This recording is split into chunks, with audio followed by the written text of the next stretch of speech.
Salve turma! Voltamos para mais uma aula de instrumentação industrial, onde hoje nós vamos analisar aí os atuadores hidráulicos. Não vão ser exatamente ou somente os atuadores hidráulicos, vamos também observar aqui algumas características, algumas informações gerais de atuadores, mas com o objetivo aqui também de ser observados, de serem identificados alguns parâmetros, algumas informações associadas a atuadores hidráulicos.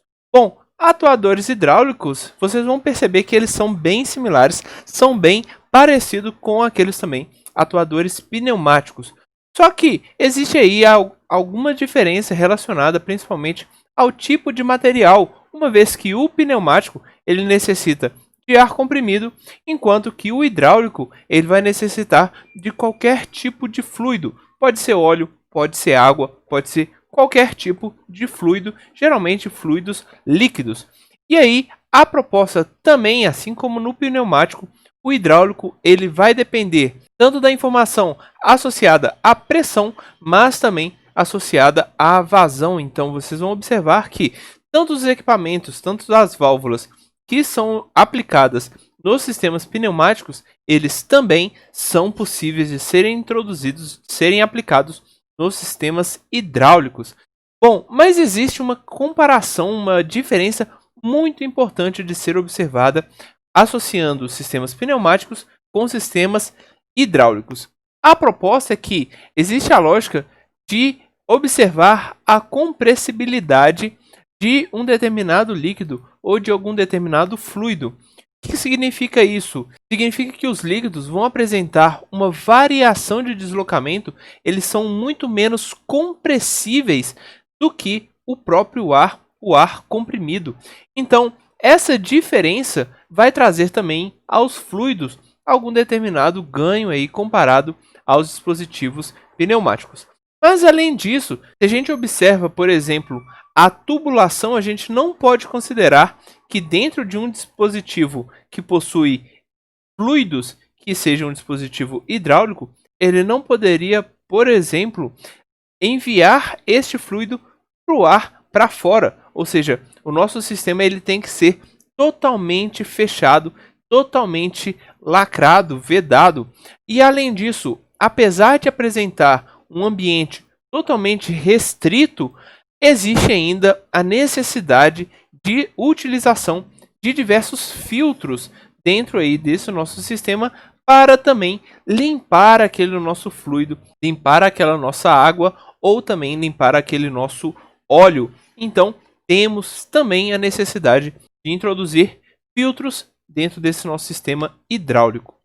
Bem, e a parte de atuação, vocês vão observar que ela é similar, ou seja, se por um acaso eu mostro aqui para vocês uma válvula que vai ser utilizada dentro de um controle direcional, essa válvula aqui ela é um outro tipo, mas também pode ser aplicada lá na nossa lógica de controle de atuadores pneumáticos. Então, neste caso, a nossa válvula ela tem novamente 4 saídas, mas aqui eu vou mostrar não 2 estados, mas 3 estados possíveis de serem utilizadas essas válvulas.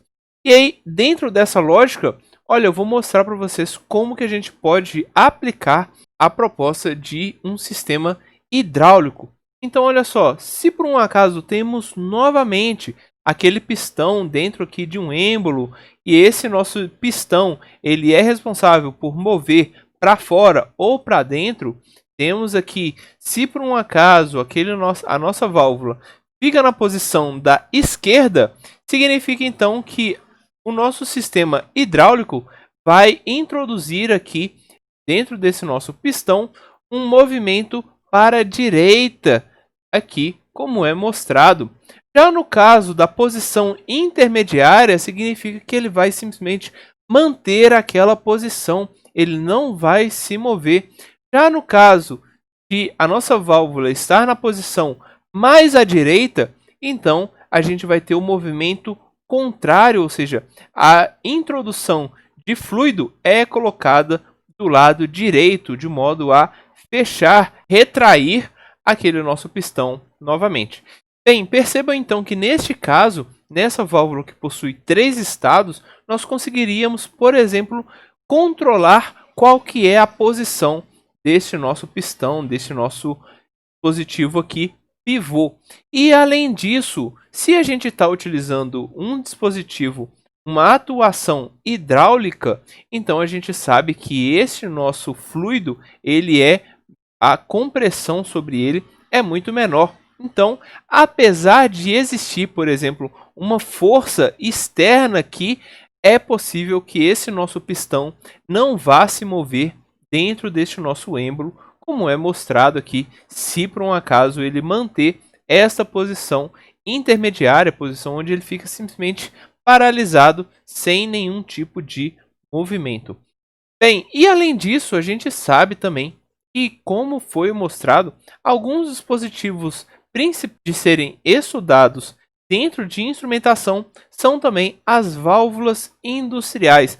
E aqui eu gostaria de mostrar para vocês algumas características que são importantes, que estão presentes dentro dessas válvulas, que a gente vai observar, que a gente vai utilizar de um modo geral quando a gente estiver aplicando o controle dentro de uma indústria, por exemplo. Então aqui eu mostro para vocês 3 válvulas diferentes, válvulas essas que a primeira não possui nenhum tipo de mola, essa segunda possui aqui uma mola e tanto a primeira quanto a segunda possuem somente 2 saídas, onde a nossa vazão ela entra e simplesmente sai por um mesmo ambiente, por um mesmo espaço. Já no terceiro caso, na terceira imagem, nós temos novamente a válvula, mas neste caso nós temos a possibilidade ou da vazão fluir para baixo ou da vazão fluir para cima e sair aqui pela lateral dessa nossa válvula. Bem, então perceba que nesses casos nós temos uma mola sendo muito importante na atuação de cada um desses dispositivos. Bem, eu estou dando um destaque para essa mola porque ela é responsável pela criação do que a gente chama de operação fail-safe. O que significa isso? Seria uma operação de que, se por um acaso existe alguma falha, então essa falha vai ser o mais segura o possível.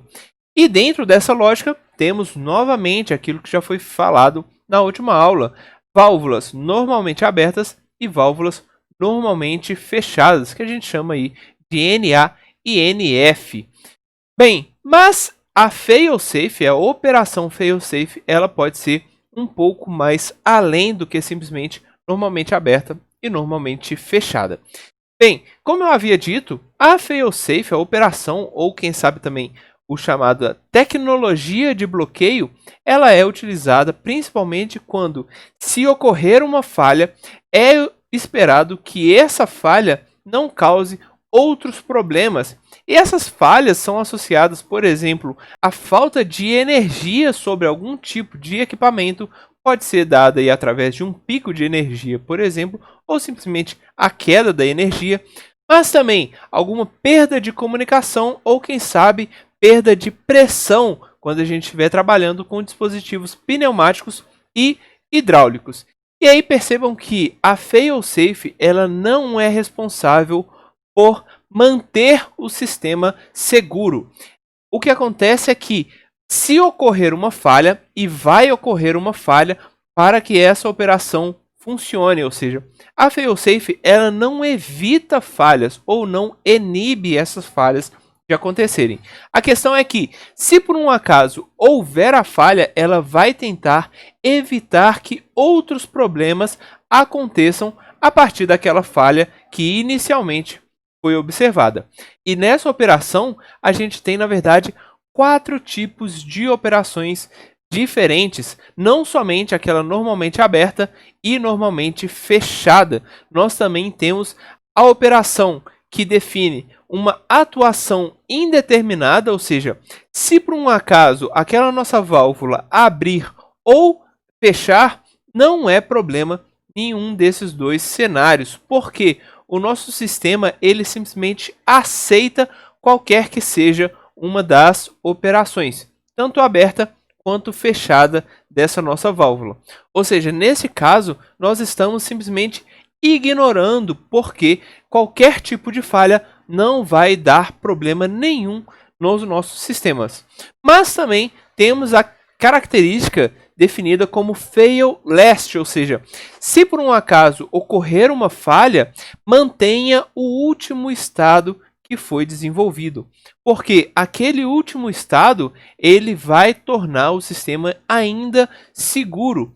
Mas percebam que, apesar da fail last manter o último estado, significa que se por um acaso a válvula estivesse aberta ou ela estivesse fechada, qualquer uma das operações continua sendo aceitas. Mas, como melhor solução, a fail last define que se você mantiver a última operação, o último estado que estava sendo desenvolvido, esse nosso último estado é também o que vai manter o nosso sistema o mais seguro possível. Ele não vai deixar que dispositivos que estão em sequência sejam afetados por aquela falha que foi desenvolvida. Então, temos aqui a nossa atuação hidráulica. Na próxima aula, vamos analisar as atuações elétricas e vocês vão ver que elas também são muito importantes de serem estudadas. Salve, galera, e até mais!